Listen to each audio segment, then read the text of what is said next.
Thank you. Dear colleagues, Madame la Présidente de la République unie de Tanzanie, chères sœurs, Monsieur le Président de la Banque africaine de développement, Monsieur le Secrétaire exécutif de Global Center for Adaptation, Mesdames et Messieurs, cette rencontre, en marge de la COP28, vise à mobiliser en urgence les ressources nécessaires au financement de l'adaptation en Afrique.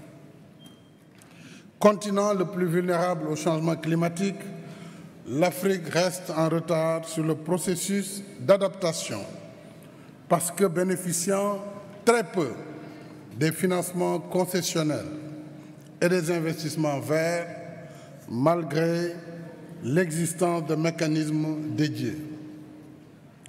En conséquence, les pays africains s'endettent et s'endettent lourdement pour financer leurs projets verts, ce qui constitue une double peine pour le continent qui pollue le moins.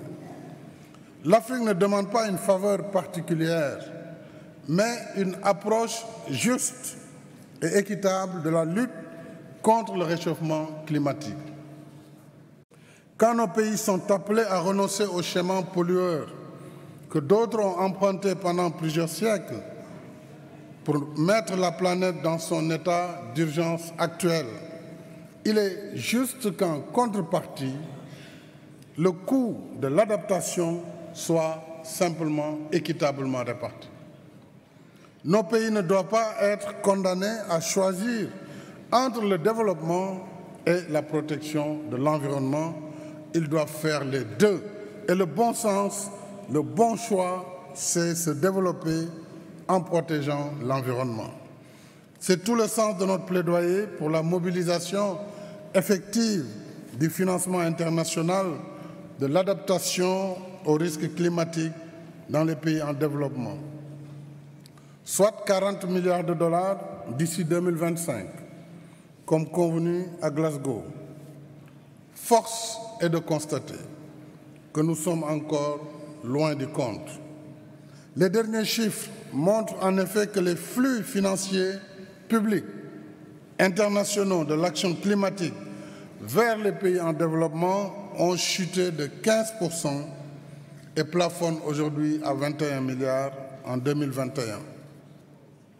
Il y a donc urgence à mobiliser les ressources annoncées selon les conditions et modalités diligentes et transparentes.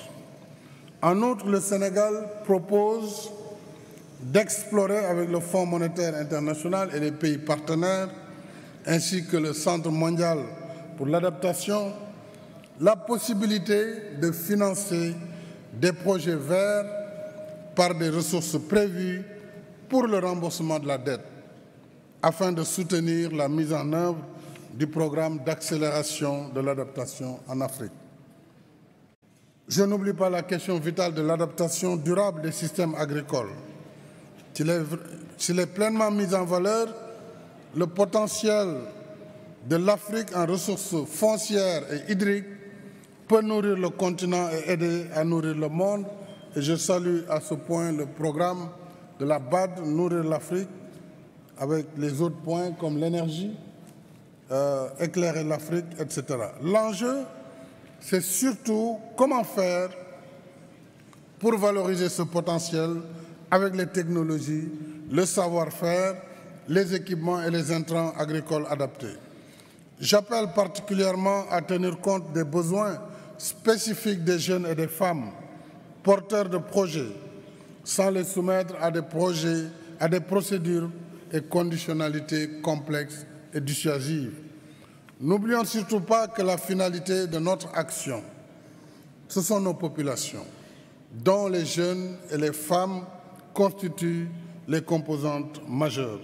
Je rappelle enfin, pour conclure, que l'adaptation de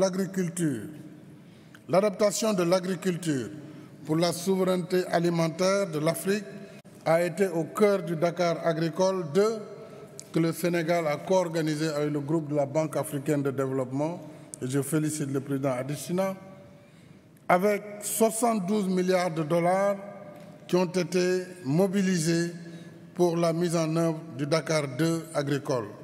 Et je voudrais naturellement saluer l'engagement de deux de nos partenaires, toi-même, la ministre de la Norvège.